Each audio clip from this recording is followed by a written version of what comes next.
Okay, just a little stream of consciousness kind of vlog here. And part of it's about my dogs. They're teenage to, yeah, I'd say teenage, somewhere around there. Young dogs. One is the older one. He is my little tuxedo man, as I call him. He's a lab Aussie mix. The other one is pit bull. It's an American pit bull terrier, and he's the younger one. Well, he's off at the vet in the kennel there this Friday, and he's been there since like around noon today, and he'll be there until Monday afternoon. And that's because he's, as I put it, Lovestruck. He is Adam's niece. She's an adult. She came, and she's still there. And that dog, the American Pit Bull Terrier, he was love-stricken, I'm telling you, with her. And then yesterday, he started getting mean to the other dog, and they had a big fight. It was horrible. And I was downstairs. I don't go upstairs because I hurt my knee in February of 2020, and it was February 2020. Anyway, I didn't get any kind of rehab done on it or anything. And why am I saying yeah? Anyway, so anytime I've tried to go upstairs, it would hurt that knee. Well, Mama Bear, yeah, when her little cubs got in a fight upstairs because the one was being so territorial, I got up that stairs pretty fast, I'm telling you, and I got them to break apart without touching them. I know better. Don't get in a dog fight like that. Oh no. Adam did, and his hand was all bloody and everything. I said, never do it that way, never. Anyway, I got them to separate. They listened to me, you know. I just made my demand. They stopped, and they just, yeah. Anyway, so they stopped, and the Lovestruck one was still just,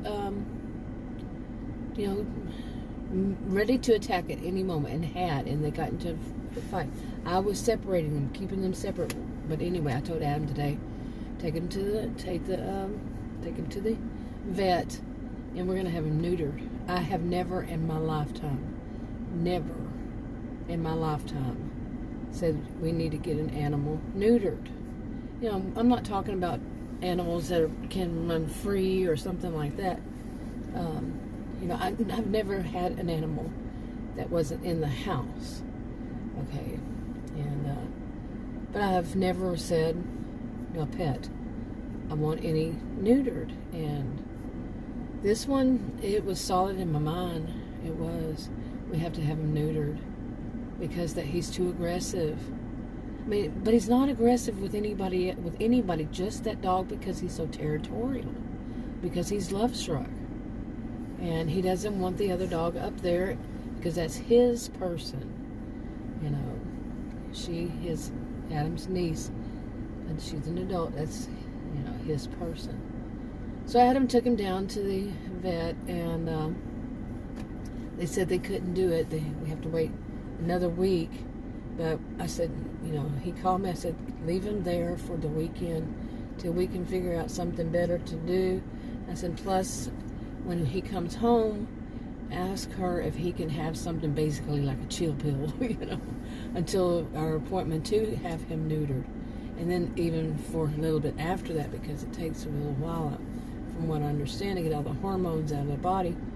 And hopefully I don't think he would attack after that. I've known dogs, animals, neutered or not, and it's just not, well, I have known one, the one we had before when he was younger, and he was in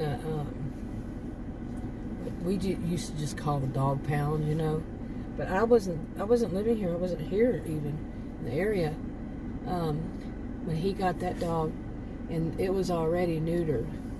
because any dog that came out of the dog pound was neutered, had been neutered, spayed or neutered, is what we used to call it. But anyway,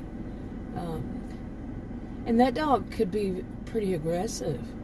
When he first met me, oh man, I remember I had some chicken in a box, from a chicken, a piece of chicken left over, and that's how I got in the house, was to give him that chicken. Seriously. And that was the only way. He was kind of aggressive, but he was protective. So I don't know if this one's going to do that or not. I really don't. But anyway, between that and the chill pill, hopefully we can get him to, for the dogs to get back in line. They were doing fine. They really were doing fine. But we'll see. Adam's already trying to say, well, we'll have to give the dog maybe to his brother or something like that. And I said, don't even. I laid it flat out, don't even.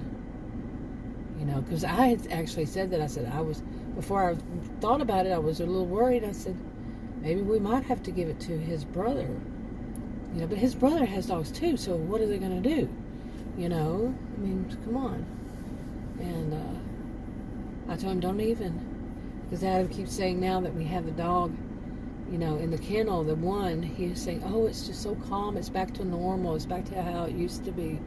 And, he says, I don't have to sit there and tell him to no several times a day. I said, don't even. I hear you setting it up. No. That I'm firm. I'm Mama Bear. And I don't think Adam ever really knew that until like a couple of years ago. How many years ago? It would have been more than a couple. Maybe 3 or 4. And there was a rabbit, and he had plugged up the rabbit hole on one side. Oh man, I had been feeding this rabbit. It was a wild feral rabbit, and he had plugged it up, and I made him go out there and unplug it. I did. But I'm really not that type. But when it comes to my pets, I'm Mama Bear. I am. I really am. And of course, I'm rational. I'm a very rational person, and overall mild-mannered, but I'll stand firm and stern. Boy, they come out with such a thick accent. My accent has gotten worse recently because I've been watching a lot of people with, like I'm Texan, but I've lived in many states, and mine, I have a variety of accents, but any kind of like Southern person with a Southern accent, I'll pick up some of it so easily. And but today it's been words with O and E's. Like firm, not E's, firm, stern, something that has that kind of thing, or like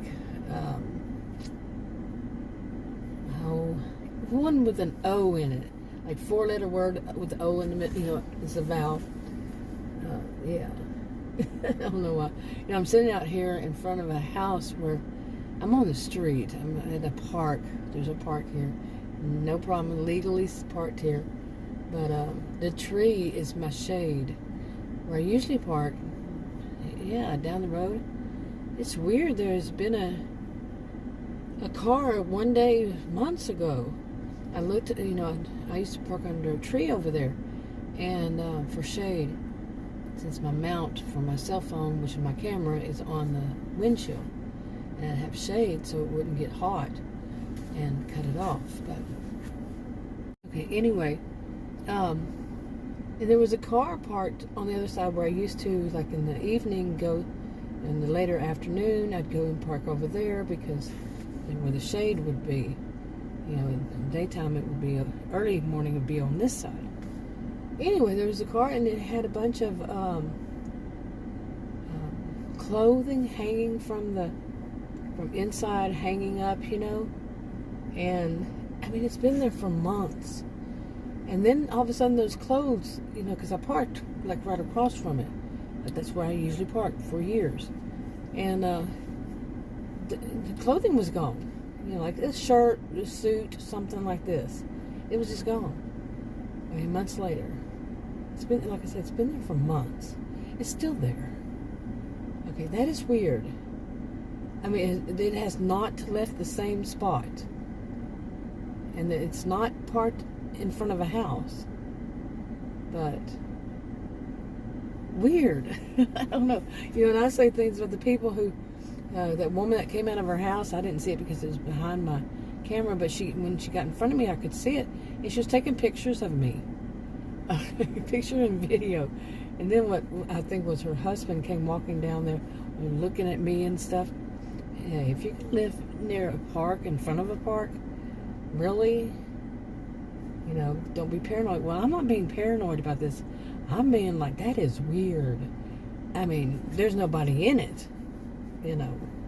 There's nobody in that, and it's just sitting there.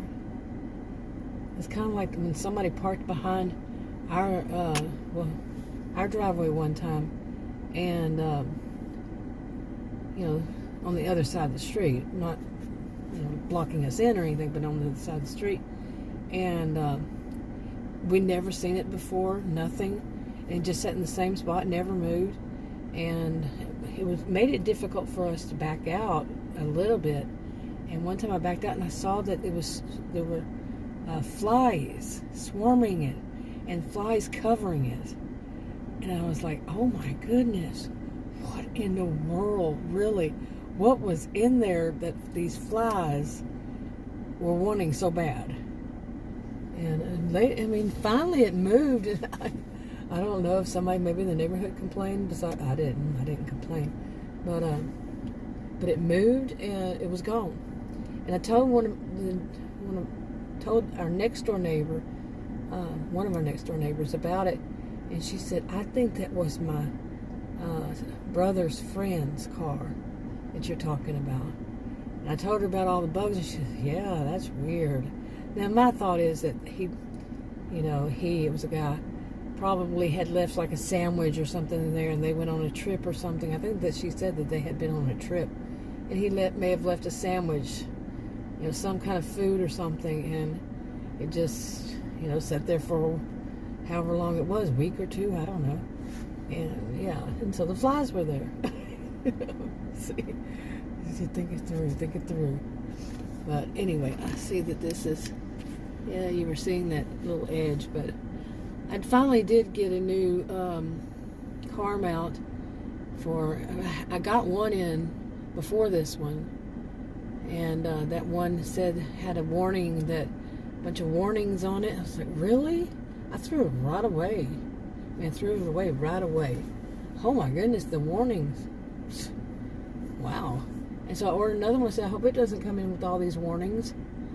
You know, very unhealthy warnings. So this one didn't. It doesn't make, you know, suddenly the mount for the camera doesn't suddenly fall and you see the sky so far. But I'm still trying to get it to where I don't have the mount part to it showing. Wish me luck with that.